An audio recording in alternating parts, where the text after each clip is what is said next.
De quoi je me mêle sur rmc.fr et 01net TV. François Sorel. Merci de nous suivre comme chaque vendredi. De quoi je mêle, vous le savez, l'actualité high-tech. Version audio rmc.fr, version vidéo.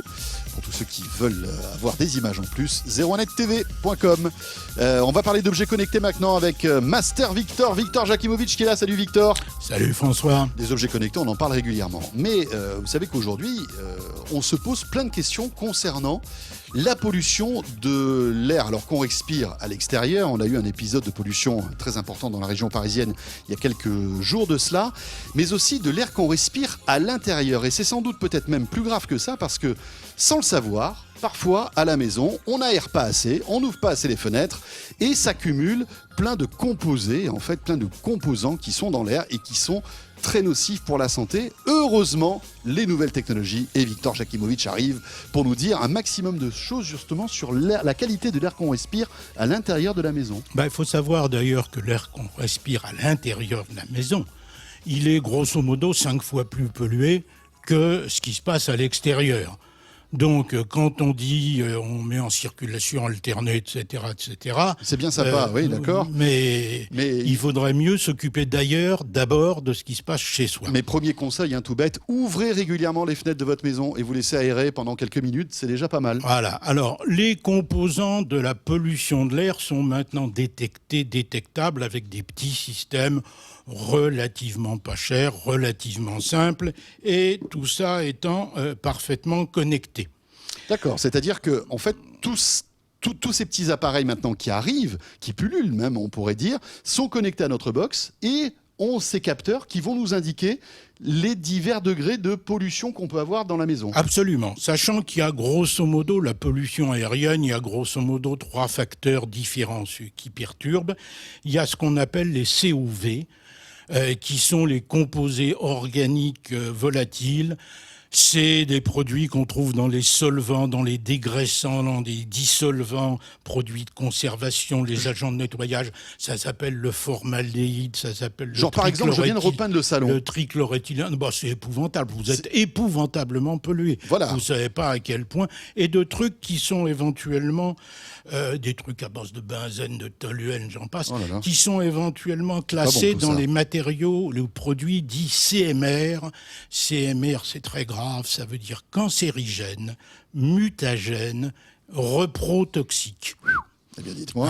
Ouais. Bon, vous savez quoi, Victor, je ne vais plus respirer. Voilà. Non, vous arrêtez de peindre, ou quand vous peignez, vous le faites avec un masque. Et voilà, et puis surtout, après, vous laissez toutes les fenêtres ouvertes. Donc, les COV sont un premier type de composants polluants. Deuxième type d'éléments de pollution, le CO2, le gaz carbonique, qui en tant que tel n'est pas vraiment dangereux, sauf qu'à la limite, il est capable de provoquer des maux de tête à une concentration un peu trop élevée. Mais le CO2 est tout à fait important parce que c'est un élément qui permet de détecter si vous êtes dans un espace confiné ou pas. S'il y a du CO2, c'est que vous n'ouvrez pas assez les fenêtres. D'accord. Et c'est en général au-dessus de 1000 ppm qu'il faut quand même s'affoler. Partout, s'affoler, c'est beaucoup dire. On peut accepter beaucoup plus, mais c'est un indicateur. 1000 est un bon seuil d'alerte. Un bon seuil d'alerte, d'accord. Le monoxyde de carbone, le CO2, c'est le dioxyde de carbone. Le monoxyde de carbone, lui, CO, est beaucoup plus dangereux puisqu'il est mortel. On a tous les ans des intoxications. C'est essentiellement un gaz qui est un résidu de combustion non finalisé, non terminé, et il est extrêmement dangereux, il faut s'en prémunir. Ce qui est génial, c'est qu'aujourd'hui, grâce aux nouvelles techno, on arrive à détecter la présence de tous ces composants. Pas tous, on verra. Ils font pas. D'accord. Les différents systèmes proposés pour analyser la qualité de l'air aujourd'hui font pas tous le même travail. Et est-ce que la combinaison de plusieurs peut faire en sorte que on ait à la maison une véritable petite station anti-pollution? Oui, en combinant plusieurs choses. Ouais, voilà. Il y a encore un élément important par rapport à la pollution, c'est les particules fines dont on nous rabat les oreilles à propos du diesel et de la circulation automobile. Bon, les particules fines, il y en a plein partout.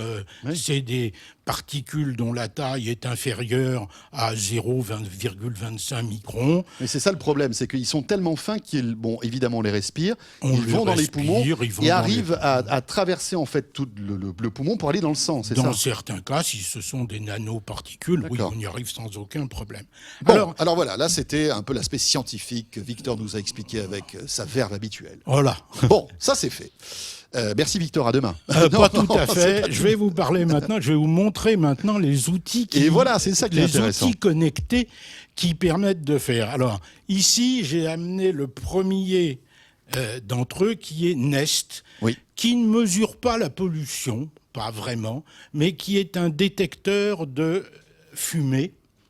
Vous savez que c'est Beaucoup- obligatoire, hein, les détecteurs de fumée depuis début mars. Beaucoup mieux fabriqué que ce qu'on trouve d'habitude, où on a des objets plastiques Beaucoup de plus cher aussi. de basse qualité. Et il est également détecteur de CO, D'accord. détecteur de monoxyde de carbone. Et Le c'est truc hyper dangereux qu'on sent le pas. truc hyper dangereux qu'on sent pas. Alors, particularité, Prêt.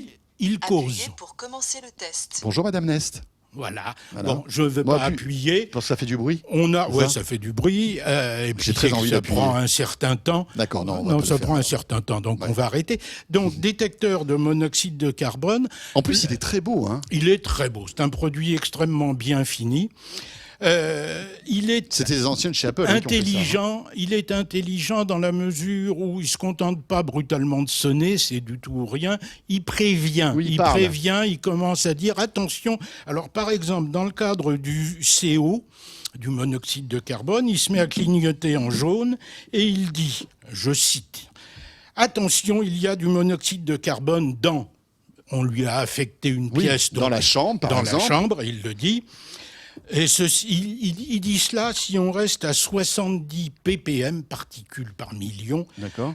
pendant 1 à 4 heures. Si on va au-delà, 70 ppm, on a mal à la tête, un môme peut en souffrir. D'accord. Mais bon, C'est pas mortel, on va dire. c'est pas mortel. Par contre, si on va au-delà, le détecteur se met à clignoter en rouge, là, par contre, D'accord. et il déclenche l'alarme, et il dit à ce moment-là, urgence, il y a du monoxyde de carbone. Sortez, bon Dieu. Déplacez-vous vers une source d'air frais. Il le dit plus poliment que vous. Mais éventuellement, s'il détecte du monoxyde de carbone, et si vous avez le thermostat de chez Nest Oui. également, Il va arrêter le automatiquement arrêter le chauffage, Ben oui, puisque- parce que la source probable du dégagement de monoxyde, c'est le chauffage. Alors, ce qu'il y a de bien, c'est que, étant donné que cet appareil est connecté à votre box, vous saurez en temps réel, via l'appli Nest, qu'il y a un épisode de pollution chez vous. Même si vous n'y êtes pas, Et voilà, c'est absolument. ça. Il existe, dernière précision, à pile ou en filaire, on trouve deux versions, D'accord. qui sont d'ailleurs au même prix, une centaine, 110 euros ou 109 euros, je crois. Il y a un petit truc qui me plaît bien aussi, c'est que lorsque vous l'accrochez par exemple dans un couloir, ça peut être sympa de l'accrocher au plafond dans un couloir, la nuit, il va détecter votre présence et Oui, parce diffuser une jolie petite lumière très douce, ce qui fait que vous tombez plus. Verte, parce que vous... verte la lumière. Ah, verte, pardon. Oui, la couleur des lumières change suivant ce qu'on fait. Exactement. Et donc, ça sert aussi, en fait, voilà, d'éclairage, on va dire, automatique, très léger. C'est un très joli produit, hein, le Nest, mais qui est évidemment plus cher que les détecteurs de, Superbe. de Oui, fumée mais traditionnels. beaucoup plus complet. Beaucoup plus Un complet. détecteur de CO, ça coûte relativement Oui. cher. Oui. Hein, Exactement. On enchaîne avec Foobot. Alors, Foobot, qui est un produit qui sort ces jours-ci. Oula. Il n'est pas encore, à ma connaissance, dans le commerce, mais ça devrait pas tarder. L'appli, pour le moment, n'est qu'en anglais, mais elle devrait être en français au moment de la sortie. Et Foobot est le premier vrai outil destiné exclusivement à la mesure de la pollution de l'air. C'est-à-dire qu'il mesure les fameux COV dont je parlais tout à l'heure, D'accord. les composés organiques Oui. volatiles. Il mesure le CO et le CO2 en amalgamant les deux valeurs. Hein. D'accord. Donc il n'y a pas une détection de CO spécifique, c'est peut-être un peu dommage. Et il mesure les particules fines. Les fameuses particules fines Il mesure tout. qui nous ont empoisonné l'existence à Paris, notamment ces derniers jours. Ouais. L'appli est très sympa. Voilà par exemple ce qui se passait. Dans le micro, Victor. Voilà par exemple ce qui se passait chez moi il n'y a pas très longtemps. On a donc ici les indications de valeur relevées sur chacun des 3 éléments de la pollution. On peut obtenir des explications sur ce qui se passe vraiment, quelle est l'importance, l'intérêt de chacun de ces éléments. Donc ce Foobot est un vrai truc. On va dire, c'est peut-être la station de détection de l'air, en tout cas des composants de l'air, la plus complète aujourd'hui. Elle est dédiée à cet usage, elle ne fait que ça. Je regrette qu'il n'y ait pas de détection du CO sol. D'accord. Parce que le CO sol n'est quand même pas à mettre dans le même sac tout à fait que le CO2. Très bien. Alors, 200 €, hein. il indique avec la lumière que l'on trouve devant ce qui se passe. Quand on est bleu comme ça veut dire qu'on est super bien. Donc dans le studio, pas de souci, On c'est pas passe pollué. en orange. On peut obtenir des indications à la demande. Il suffit de le tripoter sur les côtés ou autre pour obtenir des indications à la demande. Bon, ça vaut 200 €. Ça sort ces jours-ci. Le niveau de précision semble tout à fait bon. D'accord. Et c'est un joli produit, bien fabriqué. On enchaîne, Victor ? Oui. Avec Easy Life maintenant. Alors on reste toujours, je vous rappelle, on est dans les systèmes aujourd'hui, les objets connectés qui détectent la pollution de l'air. Et donc Easy Life, avec ces petites boîtes qu'on a ici même, permet de détecter aussi plusieurs choses. Alors, Easy Life, c'est un système de détection de la pollution de l'air, mais pas que. Le boîtier principal, le plus gros des deux cubes, oui. Le boîtier principal est un boîtier qui détecte le CO et le COV, mais qui ne donne qu'une note globale d'ensemble pour les deux. Un peu comme le Foobot tout à l'heure. Le Foobot donne des notes, groupait CO et CO2, mais laissait les COV à part. D'accord. Ok. Donc, il nous donne en plus, pendant qu'on y est, la température de la pièce et le degré hygrométrique, ainsi d'ailleurs que la pression atmosphérique, donc des infos de stations météo. Mais, moyennant un certain nombre d'accessoires, comme celui-ci par exemple, on a ici ce qu'on appelle une pince ampérométrique, c'est-à-dire que on va aller sur son compteur, on fait ça très bien tout seul. On va aller sur son compteur. Il ne faut pas se mettre ça sur la langue. Coincer le fil électrique, faire passer le fil électrique qui va au compteur ici. D'accord. Et ça va mesurer l'énergie électrique consommée et grâce au petit boîtier ici, cette information va être transmise à l'appareil. Ça sert à quoi ? Ça sert à savoir combien vous consommez de façon permanente. Ah oui, donc on rentre dans le cadre des économies d'énergie. Il faut savoir. Mais ça se branche où ça alors au compteur ?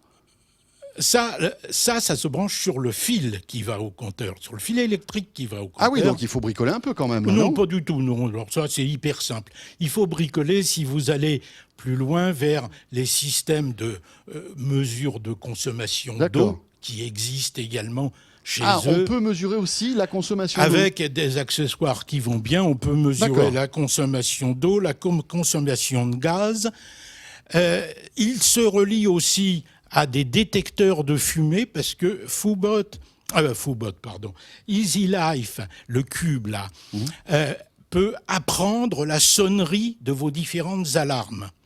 Et donc, quand il entend une alarme, puisqu'il y a des micros qui équipent cet appareil, il va sur votre smartphone vous informer de ce qui se passe. Parce qu'il va détecter le son en fait. À distance, parce que la signature de chacune de vos alarmes, je veux dire la gueule de ses fréquences, les harmoniques, la durée, etc., tout ça est compté. Il y a des petits blocs de mesure de qualité de l'air plus petits que l'autre, puisque celui-là est conçu pour se brancher sur le routeur, mais ceux-là sont indépendants, transmettent l'information sur la pollution d'une chambre, par exemple, au plus gros, qui va le transmettre au réseau général. Et ces petits boîtiers, d'ailleurs, ayant un autre intérêt, la transmission s'effectue en 2,4 gigas, les mêmes fréquences que ce qu'on emploie pour le Wi-Fi, par exemple, mais elle est bidirectionnelle, ce qui veut dire que ceci sert également de relais en termes de distance. Ah oui, si vous équipez plusieurs chambres, éventuellement, les chambres discuteront entre elles faire un relais entre avant d'envoyer l'information. Ça coûte combien, Victor ? Mais il y a encore plein d'autres trucs. À l'extérieur, vous pouvez mettre un anémomètre, une station météo externe, etc. Alors, c'est compliqué. Seul ou avec un détecteur de fumée, ils font un pack à l'heure actuelle. Le gros cube, KUB, c'est comme ça qu'ils l'appellent, vaut 179 €. Le pack électricité qui groupe le gros cube et le mesureur d'énergie électrique vaut 259 €. Tout ça marche très bien. Ce qui est bien, c'est qu'on n'est pas obligé de tout acheter. On achète ce qui nous intéresse, en fait. On peut acheter ce Voilà. qui nous intéresse. L'appli est très sympa et très efficace. Et, cerise sur le gâteau, le produit est conçu et fabriqué complètement en France. Ça, c'est Alors, chouette. je dis pas que les composants viennent tous de Non. Sofia Antipolis. Certains viennent d'ailleurs. Non, mais ils sont pas très loin de Sofia Antipolis. C'est pas bon. Dans les Alpes-Maritimes. Mais produit c'est pas mal. français, ce qui mérite d'être signalé, d'autant plus qu'il a une bonne gueule, soyons sérieux. On termine avec un autre produit. Vous connaissez sans doute, si vous êtes un fidèle de quoi je mêle, on en a déjà parlé. Il s'agit du WeThings Home, une petite caméra connectée qui est justement un détecteur de pollution, alors moins évolué que ceux qu'on a évoqués tout à l'heure, mais malgré tout, il en a un. Il y en a un qui mesure essentiellement les COV. En fait, il ne mesure que les COV, les composés organiques, etc., etc. Ceci étant, il comporte une caméra donc qui va pouvoir être utilisée en surveillance, qui va pouvoir être utilisée en détection diverses autant que variées. Si on veut préserver l'intimité, il y a moyen, il suffit de tourner D'accord. le capuchon pour occulter la caméra. Ah oui, si par exemple vous êtes en petite tenue à la maison, vous n'avez pas envie que Voilà. toute votre famille voit ça. On Hop est en Réglé. Full HD, caméra Full HD, ce qui est rare, connecté donc en Wi-Fi, ou encore faut-il un Wi-Fi efficace, ou connecté bien entendu par Ethernet sur La box. La base ici s'allume éventuellement, la base de cette caméra s'allume pour indiquer soit différentes choses, la situation de l'air, le niveau de bruit, pour servir de veilleuse. En fait, il y a différentes fonctions. C'est intelligent, comme souvent chez WeThings, c'est plutôt beau, comme souvent chez WeThings. C'est Assez cher, comme souvent chez WeThings aussi. Même pas trop, ça ne vaut que 200 €. Oui, mais parce que vous êtes un riche, Victor, vous savez, c'est pour ça. Mais c'est un appareil intelligent, bien foutu. Donc voilà, on a présenté là différents Ouais, très bien. niveaux de protection Merci, et Victor. d'information. Oui, et on se rend compte que, alors c'est vrai que c'est un sujet un peu insolite, hein, on n'a pas l'habitude d'évoquer ce genre de sujet, mais je suis persuadé qu'il va prendre de l'ampleur dans les années qui viennent, parce qu'on va être de plus en plus nombreux à vouloir, comme ça, monitorer la qualité de l'air qu'on respire au quotidien à la maison. C'est sûr. Ah ben c'est certain. Et vivement qu'on ait un objet ultime, un peu comme le Foobot, hein, qui puisse... Le Foobot, il fait tout le travail, il n'y a pas de problème, mais il ne faut pas lui demander d'être une caméra, il ne faut pas lui demander d'être un système de gestion automatique. Alors peut-être qu'un jour, on intégrera tout ça, peut-être plus probablement qu'on intégrera plus les systèmes de communication de tout ça pour pouvoir n'avoir que sur une seule application tous ces appareils leurs différentes fonctions. Merci Victor, c'était super intéressant comme d'habitude d'ailleurs. Merci François. Victor Jakimovic, donc dans De quoi je mêle, vous le savez régulièrement. Ce De quoi je mêle est terminé. Merci de nous avoir suivis. Je vous souhaite bien sûr un bon week-end. Merci de nous suivre à la fois sur 01net TV en version vidéo et puis la version audio sur rmc.fr. À très vite, bien sûr, on sera là vendredi prochain. Salut à tous. De quoi je me mêle sur rmc.fr et 01net TV.